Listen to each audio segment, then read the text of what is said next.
உயிரோடு தமிழோடு இணைந்திருக்கிறீர்கள். ILC தமிழ் உயிரோடு தமிழில் அன்பர்களே, உடனடி செய்தி ஒன்று கிடைக்கப்பெற்றிருக்கின்றது. அது தொடர்பாக நாங்கள் இப்பொழுது உரையாட இருக்கின்றோம். தாயகத்திலிருந்து தாயக உடவியலாளர் இராமேதரன் இணைகின்றார். வணக்கம் இராமேதரன். வணக்கம் அன்புறவுகளுக்கும் நேர வணக்கம். இராமேதரன், சொல்லிசை கலைஞர் சங்கீதன் அவர்களுடைய கைது தொடர்பாக நேற்றைய தினம் கிளிநொச்சியில் பெரிய ஒரு போராட்டம் நடைபெற்றது. அந்த போராட்டத்தை தொடர்ந்து வல்வெட்டித்துறையில் நாளைய தினம் திங்கட்கிழமை போராட்டத்துக்கான ஏற்பாடு செய்திருப்பதாக அங்கிருந்து வருகின்ற செய்திகள் கூறுகின்றது. இந்த இந்த ஏற்பாடு தொடர்பாக, இந்த போராட்டம் தொடர்பாக போலீசார் மிரட்டல் விடுத்துள்ளதாக அறியக்கூடியதாக இருக்கிறது. என்ன நடந்தது என்று கூறுவீர்களா? உண்மைதான். வல்வெட்டித்துறையிலே நாளைய தினம் திங்கட்கிழமை காலை 10 மணி அளவிலே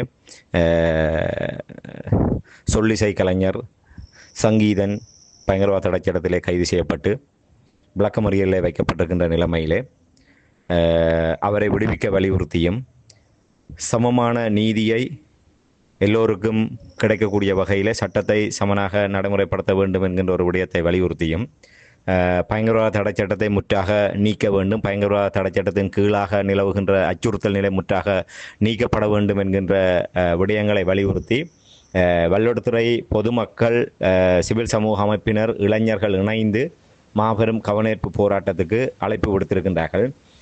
இது தொடர்பாகத்தான் வல்வெட்டித்துறை போலீசார் விசாரணைக்கு அழைத்து ஒரு கடும் தொனியிலே மிரட்டல் விடுத்திருப்பதாக ஏற்பாட்டாளர்கள் கூறியிருக்கின்றார்கள். இது தொடர்பாக வல்வை நீதி குரல் அமைப்பினுடைய ஒருங்கிணைப்பாளர் விமலதாஸ் கவிச்செல்வன் அவர்கள் இந்த விடயம் தொடர்பாக தெரிவிக்கின்ற போது, இது தொடர்பாக தானும் சில இளைஞர்களும் வல்வெட்டித்துறை போலீசாரால் அழைக்கப்பட்டு விசாரணைக்கு சென்றதாகவும், அங்கே விசாரணைக்கு சென்றபோது தங்களுடைய அடையாள அட்டைகள் பெறப்பட்டு இலக்கங்கள் பதிவு செய்யப்பட்டு வாக்குமூலங்கள், அதாவது கடுமையாக விசாரிக்கப்பட்டு அவர்களுடைய முகவரிகள் உள்ளிட்ட விடயங்கள் எல்லாம் பதியப்பட்டு ஒரு வாக்குமூலம் பெறப்பட்டதாகவும், இது நீதிமன்றத்திலே விசாரிக்கப்பட்டு அவர் பயங்கரவாத தடைச்சட்டத்தின் கீழ் கைது செய்யப்படக்கூடிய ஒரு நிலைமை இருக்கின்ற காரணத்தினால் நீதிமன்ற நடவடிக்கை உட்படுத்தப்பட்டு தான் அவர் விளக்கமறியலில் வைக்கப்பட்டிருக்கின்றார். ஆகவே அவரை கைது செய்த விடயம் என்பது நீதிமன்ற நடவடிக்கை. ஆகவே அவரை விடுதலை செய்ய சொல்லி வலியுறுத்துவது என்பது நீதிமன்ற அவமதிப்பு விடயமாகும். ஆகவே இந்த விடயத்தை நீங்கள் கையில் எடுத்து செயல்படுத்துகின்ற போது நீதிமன்ற அவமதிப்பு மற்றும் பயங்கரவாத தடைச்சட்டத்தின் கீழ் கைது செய்யப்படக்கூடிய ஒரு வாய்ப்பு இருக்கின்றது. அது மட்டுமல்லாமல் குறித்த அந்த பாடகர் தடை செய்யப்பட்ட இயக்கத்தினுடைய சின்னங்கள், அவர்களுடைய புகழை போற்றுகின்ற வகையிலாக அந்த பாடலை பதிவேற்றம் செய்து மீண்டும் புலிகளை மீளுருவாக்கம் செய்கின்ற வகையிலான ஒரு நிலைப்பாட்டை அவர் அங்கே வெளிப்படுத்தி இருக்கின்றார். ஆகவே அவருக்கு ஆதரவாக மேற்கொள்ளப்படுகின்ற போராட்டங்களும் அவ்வாறான பயங்கரவாதத்தை மீளுருவாக்கம் செய்வதற்கு ஆதரவான விடயங்களாகத்தான் பார்க்கப்படும். ஆகவே இந்த போராட்டத்தை ஏற்பாடு செய்கின்ற நீங்கள் மிக உன்னிப்பாக கவனிக்கப்பட்டு உங்கள் மீதும் பயங்கரவாத தடைச்சட்டத்தின் மீது கைது செய்யப்பட்டு நடவடிக்கை எடுக்கப்படும் என்கின்ற ஒரு எச்சரிக்கை அங்கே போலீசாரினால் விடுக்கப்பட்டிருக்கின்றது. இன்றைய தினம் இரவு 9 மணிக்கு முன்னதாக நீங்கள் இந்த போராட்டத்தை கைவிடுவதா இல்லையா என்பது தொடர்பாக அறிவிக்க வேண்டும் என்றும், நாளைய தினம் போராட்டம் நடைபெறுகின்ற போது மிக பல முனைகளிலிருந்து அந்த போராட்டம் காட்சிப்படுத்தப்பட்டு காணொலியாக பதிவு செய்யப்பட்டு அந்த காணொலிகளின் அடிப்படையிலே போராட்டத்தை முன்னின்று வழிநடத்துபவர்கள், அந்த போராட்டத்தை ஏற்பாடு செய்பவர்களுடைய செயல்பாடுகள் அவதானிக்கப்பட்டு அதனூடாக பயங்கரவாத தடைச்சட்டத்தின் கீழ் நீங்கள் சிறையிலே அடைக்கப்படுவீர்கள் என்கின்ற ஒரு எச்சரிக்கையை அவர்கள் விடுத்திருக்கின்றார்கள். அப்போது கவிச்செல்வன் அவர்கள் கூறியிருந்தார், அவர்கள் ஏற்கனவே அந்த தங்களுடைய கைபேசியிலே அந்த JVP தேசிய மக்கள் சக்தி கடந்த உள்ளூராட்சி மன்ற தேர்தலிலே பரப்புரை நடவடிக்கைகளை பயன்படுத்தி அந்த காணொளி பதிவை காட்டியிருக்கின்றார்கள். அப்போ இதற்கு என்ன நடவடிக்கை? தலைவர் பிரபாகரனுக்கு வெண்கல சிலை, பார்வதி அம்மாவின் பெயரிலே துறைமுகம், அப்படி என்று சொல்லி பல விடயங்களை உள்ளடக்கியதாக ஒரு விடுதலை புலிகள் மற்றும் ஒரு மாவீரர்களை போற்றுகின்ற வகையிலாக அந்த பரப்புரை, அந்த காணொளி தயாரிக்கப்பட்டிருக்கின்றது. ஆகவே இதற்கு என்ன நடவடிக்கை என்று கேட்டபோது, இது யாரால் தயாரிக்கப்பட்டது என்று கேட்டபோது இதில் கீழே வந்து தேசிய மக்கள் சக்தியினுடைய அந்த சின்னம், அவர்களுடைய பரப்புரை, அந்த விடயம், அதாவது வல்வெட்டித்துறை நகரசபைக்கான ஒரு பரப்புரைக்காகத்தான் அந்த காட்சி தயாரிக்கப்பட்டிருக்கின்றது. ஆகவே நீங்கள் வெள்ளத்துறை அமைப்பாளரை அழைத்து அவரிடம் விசாரணை நடத்தினாலே உண்மை தெரிய வரும். என்றால் யாரோ ஒரு ஆதரவாளர் இதை செய்தன்னு சொல்லி கருதிவிட முடியாது. ஏற்கனவே தேசிய மக்கள் சக்தி சார்பாக இருக்கக்கூடிய பாராளுமன்ற உறுப்பினர்கள் உள்ளிட்டவர்கள் எல்லாம் அந்த சம நேரத்திலேயே தங்களுடைய சமூக வலைதளங்களிலே இதை பகிர்ந்து அதை மேலும் அவர்கள் ஊக்குவித்திருக்கின்றார்கள். ஆகவே பயங்கரவாதத்தை ஊக்குவிப்பதாக கருதுவதாக இருந்தால், பயங்கரவாதத்தை மீளுருவாக்கம் செய்வதாக இருந்தால், ஆளுங்கட்சியாக இருக்கக்கூடிய தேசிய மக்கள் சக்தியே அதே பயங்கரவாதத்தை இந்த பாடகர் செய்ததை விட அவர்கள் மிக மோசமாக தலைவர் பிரபாகரன் அவர்களுடைய பெயரையும் அவருக்கு சிலை அமைப்பதாகவும் அவருடைய தாயாருடைய பெயரிலே துறைமுகம் அமைப்பதாகவும் அப்படி பல்வேறு வாக்குறுதிகளை வழங்கி அவர்கள் தேர்தல் பரப்புரை காணொலியை வெளியிட்டு அதன் அடிப்படையில் பிரச்சார நடவடிக்கைகளை மேற்கொண்டிருக்கின்றார்கள். ஆக அவர்கள் மீது என்ன நடவடிக்கை? இதைத்தான் நாங்கள் வலியுறுத்தி நீதி சமனாக இருக்க வேண்டும் என்கிற விடயத்தை நாங்கள் வலியுறுத்தினோம் என்று கூறிய போது அவர்கள் அதற்கு எந்த விதத்திலுமே பதிலளிக்கவில்லை, பொறுப்பற்ற, அதாவது அதை பெரிய அளவில் பொருட்படுத்தவில்லை. இவர்களை நாளைய தினம் இந்த போராட்டத்தை செய்துவிடக் கூடாது என்பதிலே தான் அவர்கள் குறியாக இருக்கின்றார்கள் என்கின்ற விடயத்தை அவர்கள் அங்கே கவிச்செல்வன் அவர்கள் வெளிப்படுத்தியிருந்தார். தாங்கள் நாளைய தினம் அந்த போராட்டம் உறுதியாக முன்னெடுக்க இருப்பதாக அவர் கூறியிருக்கின்றார். இது என்ன வேடிக்கையாக இருக்கிறது? வலிமையாக நீங்கள் பார்த்தீர்கள் என்றால் ஒரு தடை உத்தரவு கொண்டு வருவது என்றால் நீதிமன்றத்தினுடைய நாடி தடை உத்தரவினை பெற்று அங்கே ஏற்பாட்டாளரோடு தொடர்பு கொண்டு அவர்களுக்கு தடை விதிப்பார்கள். ஆனால் இந்த தடவை அப்படியென்று நடைபெறவில்லை. ஆனால் நேரடியாக ஏற்பாட்டாளர்களை அணுகி அவர்களை மிரட்டியிருப்பதாக கூறப்படுகின்றது.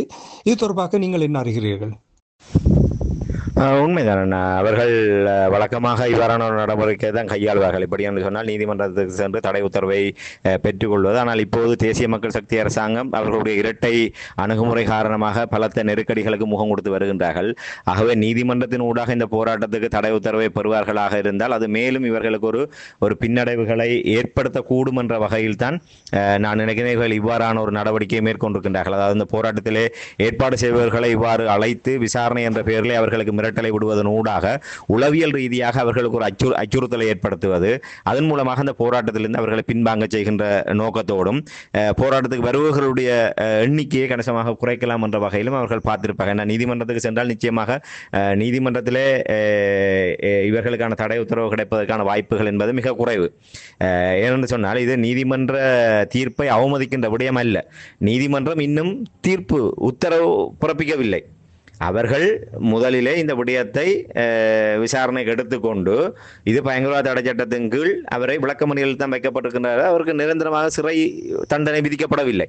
ஆக நீதிமன்றம் ஒரு தீர்ப்பை அறிவிக்கின்ற போதுதான் அதை விமர்சிக்க முடியாது. அவ்வாறு நீதிமன்றம் ஒரு தீர்ப்பை அறிவிக்கின்ற போது அதை சவாலுக்கு உட்படுத்தி அதை கேள்விக்குள்ளாக்குகின்ற போதுதான் அது நீதிமன்ற அவமதிப்பாக வரும். ஆனால் இது இந்த நீதிமன்ற தீர்ப்பு இது விசாரணையில் தான் இருக்கின்றது. இப்போது அவர் விளக்கமறியல் தான் வைக்கப்பட்டிருக்கின்றார். ஆனால் போலீசார் தவறாக இவர்களை அந்த நீதிமன்ற அவமதிப்பு என்ற விவகாரத்தையும் காட்டி இவர்களை அச்சுறுத்துவதற்காக அவர்கள் அந்த விடயத்தை அதில் கூறியிருப்பதாகத்தான் நான் பார்க்கின்றேன். உண்மையாக இது நீதிமன்ற அவமதிப்பு என்கின்ற வகைப்படுத்தலுக்குள் இந்த விடயம் வராது. அதை விட எத்தனையோ விடயங்கள் நீதிமன்ற தீர்ப்பு வழங்கினால் கூட மேல் நீதிமன்றத்திலே போய் நீதி அதை சில நேரம் அதற்கு மாறான ஒரு தீர்ப்பை கூட பெற்றுக் கொள்வதற்கான வாய்ப்புகள் இருக்கின்றது. நீதி அதுதான் உறுதியான முடிவு என்பதும் அல்ல. அதற்காக இன்று எத்தனையோ விடயங்கள் இன்று தெற்கிலங்கையிலே நடைபெறுகின்ற எத்தனையோ விடயங்களுக்காக போராட்டங்கள் நடைபெறுகின்றது. இதே ரணில் விக்ரமசிங்க முன்னாள் ஜனாதிபதி ரணில் விக்ரமசிங்க அவர்கள் கைது செய்யப்பட்டு விளக்கமறியலில் வைக்கப்பட்ட போது நீங்கள் அதற்கு எதிராக தென்னிலங்கையிலே போராட்டங்கள் முன்னெடுக்கப்பட்டது. அதெல்லாம் நீதிமன்ற அவமதிப்பாக வராதா? அது நீதிமன்றம் அவர் அந்த விடயத்திலே லண்டனுக்கு சென்ற போது அந்த சொந்த தேவைகளுக்காக அரசு நிதியை பயன்படுத்தி அந்த விவகாரத்திலே அவர் அங்கே கைது செய்யப்பட்டிருந்தார். அதற்கு எதிராக ஒட்டுமொத்தமாக எதிர்க்கட்சிகளை திரண்டு அங்கே ஒரு பாரிய போராட்டத்தை நீதிமன்றத்தை முற்றுகையிட்டு தவறாக ஒரு நெருக்கடிக்குள்ளாகக்கூடிய வகையிலாக அவர்கள் செய்தார்கள். ஏன் அதற்கு ஏன் தடை உத்தரவு வரவில்லை? ஏன் அதை அவர்கள் அவ்வாறு நீதிமன்ற அவமதிப்பு என்ற விடயத்துக்கு கொண்டு வரவில்லை? அவர் தெற்கிலங்கையில் இதை விட இத்தனையோ உதாரணங்களை கூற முடியும். அவர்கள் எத்தனையோ விடயங்களை எல்லாம் ஒரு நீதிமன்றம் தீர்ப்பு வழங்கியதுக்கு பிற்பாடு கூட அதுக்கு எதிரான போராட்டங்கள்லாம் நடைபெற்று அது ஜனநாயக உரிமை. ஒரு நாட்டிலே ஜனநாயக உரிமை இருக்கிற நீதிமன்றம் அந்த தீர்ப்பை வழங்கினால் கூட அந்த தீர்ப்பு ஒரு அநீதியாக வழங்கப்பட்டிருக்கின்றது என்று அந்த பாதிக்கப்பட்ட தரப்பு கருதமாக இருந்தால் அது ஜனநாயக முறையில் தங்களுடைய உணர்வுகளை வெளிப்படுத்துவது என்பது எந்த விதத்திலுமே தவறாகி விடாது. அதை விமர்சிப்பது என்பது வேறு, அதுக்கு பரிகாரம் தேடுகின்ற வகையிலே அவர்களை விடுவிக்க கோருவது என்பது வேறு.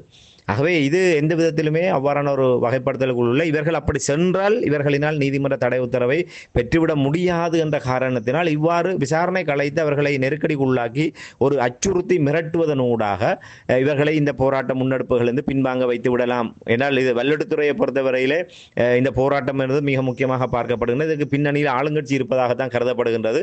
ஏற்கனவே தேசிய மக்கள் சக்தி பல இடங்களிலே தாங்கள் காலூன்றுவதற்காக தருணம் பார்த்து கொண்டிருக்கின்றார்கள். குறிப்பாக வல்லெடுத்துறை உள்ளிட்ட வடமராட்சி பகுதியில் அவர்கள் காலூன்றி தங்களை பலப்படுத்துவதற்காக பல குறுக்கு வழியிலே பல்வேறு முயற்சிகளை மேற்கொண்டு வருகின்றார்கள். ஆகவே ஆளுங்கட்சியைச் சேர்ந்தவர்களுடைய தூண்டுதலும் பேரிலே வல்லெடுத்துறையிலே இந்த போராட்டம் கிளிநொச்சியில் நடந்த போராட்டத்தில் தடை உத்தரவு பெறப்படவில்லை. நாளை மறுதினமோ வவுனியாவில் போராட்டம் நடைபெற இருக்கின்றது. வடக்கு கிழக்கில் ஏனைய இடங்களில் இந்த போராட்டம் விரிவாக்கமடைய இருக்கின்றது. ஆகவே நீங்கள் ஒட்டுமொத்தமாக எல்லா இடமும் போராட்டங்கள் நடைபெறுகின்ற போது வல்லெடுத்துறையில போராட்டத்தை ஏற்பாட்டாளர்களை அழைத்து தனிப்பட்ட ரீதியாக அச்சுறுத்துவது என்பது இது ஒரு தேசிய மக்கள் சக்தி சார்பிலே இருக்கக்கூடியவர்களுடைய தூண்டுதலின் பேரிலே போலீசார் இவர்களை அழைத்து அவ்வாறான ஒரு பின்கத வழியாக அவர்களை போராட்டம் செய்ய விடாமல் தடுப்பதற்கு இந்த முயற்சி எடுத்திருப்பதாகத்தான் நாங்கள் கருத முடிகின்றது. ஆகவே இது எந்த விதத்திலுமே நீங்கள் ஜனநாயக ரீதியாக போராட்டங்களை எதிர்கொள்வதற்கு அஞ்சி இவ்வாறான செயல்பாடுகளை முன்னெடுப்பது என்பது ஒருபோதுமே ஏற்றுக்கொள்ள முடியாது. பெரும்பாலும் நாளைய தினம் ஒரு பெருமளவிலான மக்கள் அங்கே ஒன்று கூடி, என்னால் இந்த நாட்டிலே இந்த நாங்கள் நேர்க்கக்கூடியதை போன்று ஒரு ஜனநாயக நாட்டிலே ஒரு பாடலை பாடியதற்காக அந்த பாடல் மூலமாக இன்று எத்தனையோ என்று நீங்கள் மகிமைப்படுத்துறேன்னு சொல்றீங்க. தடை செய்யப்பட்ட அமைப்பை மகிமைப்படுத்துகின்ற செயல்பாடும் பயங்கரவாத தடை சட்டத்தில் வரும் என்று சொன்னால் இன்று சரத் பொன்சேகா, சவேந்திர சில்வா, மைத்ரிபால ஸ்ரீசேன, மஹிந்த ராஜபக்ச, இதே தற்போதைய ஜனாதிபதி அனுரகுமார திசாநாயக்கா, ஏன் கடத்தொழில் அமைச்சர் ராமலிங்கம் சந்திரசேகர், எத்தனையோ பேர், கமால் குணரட்ன, எத்தனையோ பேர் இன்று தலைவர் பிரபாகரன் அவர்களையும் அவருடைய தனிப்பட்ட ஒழுக்கங்களையும் அவர் மீது எந்த விதமான அப்பழுக்கற்ற விடயங்களையும் சுமத்த முடியாதன ஒரு நேர்மையான ஒரு போர் வீரன் என்றும் அவர் உண்மையிலே ஒரு சிறந்த ஒரு போர் வீரனாக இருந்தார் என்றும் இன்று அவருடைய காலத்திலே வடக்கு கிழக்கிலே ஒரு போதைப் பொருள் பாவனை இருக்கவில்லை, மது போதை பாவனை இருக்கவில்லை, ஒரு சிறந்த ஒரு கட்டுக்கோப்பான ஒரு நிர்வாகத்தை நடத்தினார் என்று நீங்களாம் கூறினீர்கள். அப்ப அது என்ன அவர்களுடைய நீங்கள் சொல்லுகின்ற அந்த தடை செய்யப்பட்ட இயக்கத்தை மகிமைப்படுத்துகின்ற செயல்பாடு தானே? ஏன் அவர்கள் மீது நடவடிக்கை எடுங்கள்? நீங்கள் சொன்னால் சரி, தமிழர்கள் அதை எங்களுடைய பெருமையாக நாங்கள் அதை கூறினால் அது என்ன தவறா? இது எப்படி எடுத்துக்கொள்வது? இது இப்படி தமிழர் அப்ப நீங்கள் சந்தர்ப்பங்கள் கிடைக்கின்ற போது தமிழர்களை நசுக்க வேண்டும், தமிழர்களுடைய உரிமைகளை இல்லாமல் செய்து அவர்களுடைய குரல் வலையை நசிக்க வேண்டும் என்பதில் இந்த சிங்கள பௌத்த பேரினவாதம் குறியாக இருக்கின்றது என்பதைத்தான் இதெல்லாம் எடுத்து காட்டுகின்றது. என்றால் தமிழர்கள் எப்படியேனும் தங்களுடைய வரலாற்றை மீட்டு பார்த்து விடக்கூடாது. அந்த வரலாற்றை மீட்டு பார்ப்பதன் ஊடாக அந்த வரலாறு அடுத்த தலைமுறைக்கு கடத்தப்பட்டு விடக்கூடாது. நீங்கள் சொல்கின்ற பொய்யும் புனைவுகளும் தான் மக்களிடையே திணிக்கப்பட வேண்டும் என்பதைத்தான் நீங்கள் விரும்புகின்றீர்கள்.